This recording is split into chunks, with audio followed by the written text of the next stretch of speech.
Game: The Lego Ninjago Movie Video Game. Consoles: Xbox One, PS4. Reviewed, Nintendo Switch, Publisher Warner Bros. Interactive Entertainment Developers TT Games. Traveler's Tales. The blockbuster films that brought the world of Lego to life have been better than they had any right to be.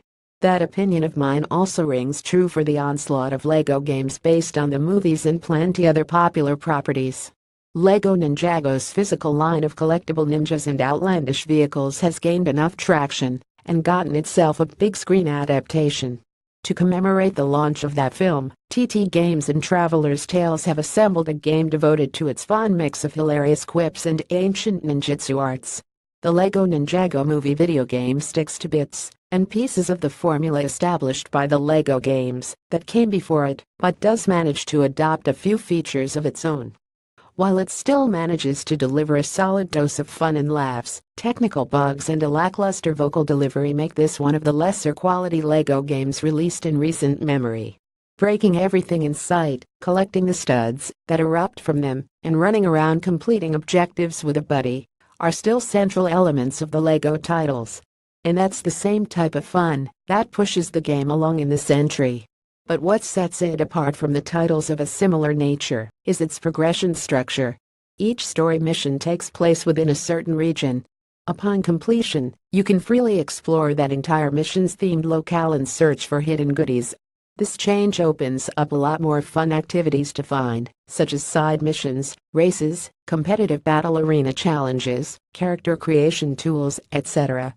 Replaying levels is something that's completely done away with here, since you're no longer locked into a set mission path once that mission is finished.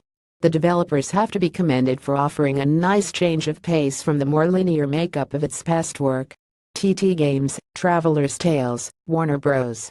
Interactive Entertainment. Collecting a ton of studs on a stage in order to hit the 100% meter for that goal has thankfully been eliminated. Now your stud accumulation goes toward opening up more parts of a location. The open world mechanics become that much more prevalent, and a thankful breath of fresh air as you purchase new pathways. When the time finally comes for you and your chosen ally to dish out some ninjutsu beatdowns, the other half of this game's fun factor springs up. It's quite evident that the world of Ninjago needed to be properly represented in game form by featuring a stronger focus on combat. Dealing blows to foes feels and looks a lot better. It's even possible to pull off double-digit combos and utilize all the cool abilities in your arsenal. Hopefully the Lego games that arrive after this one take notes from the incredibly fun battle mechanics. This title could have resulted in adding another surprisingly great game to the games based on films list. But sadly, it just ends up being decent due to the fact that some annoying issues lessen its impact. There's a few nagging technical bugs present here, such as disappointingly long load times. Leaving to go to another location means you'll be forced to wait up to a minute or more, which is an issue that wasn't anything to worry about in past Lego releases. And what makes these longer than usual load times even more troubling are the instances where it leads to game crashes. These issues should have been ironed out, obviously. The other problem that persists is the shockingly bad voice acting.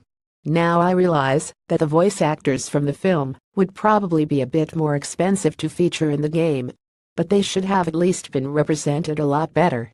The voice actors who filled their roles either sound too monotone or more like a horrible impression of whoever they're trying to mimic. Bottom line: TT Games, Traveler's Tales, Warner Bros. Interactive Entertainment. The Lego Ninjago Movie video game should have turned out better than it ended up being. The fresher take on the Lego game's formula of world exploring and focus on more fulfilling combat works out pretty well. These new features are so good that I hope they return for future Lego titles. But what keeps it from being great are the excruciatingly long load times, moments of random crashes, and some truly lackluster vocal delivery that lessens the impact of in-game jokes and scenes from the movie. The younger crowd will get a kick out of this release. The older fans who have played every Lego game released thus far might want to skip out on this one. There's still some solid fun to be had here, though. Score 6.510 pros. The combat is way stronger in this installment of the Lego games. The expansive environments and story stages offer up tons of variety in terms of gameplay. Cons: the load times are painfully long. The voice actors who substitute for the ones from the film aren't very good. The game is prone to crashing frequently.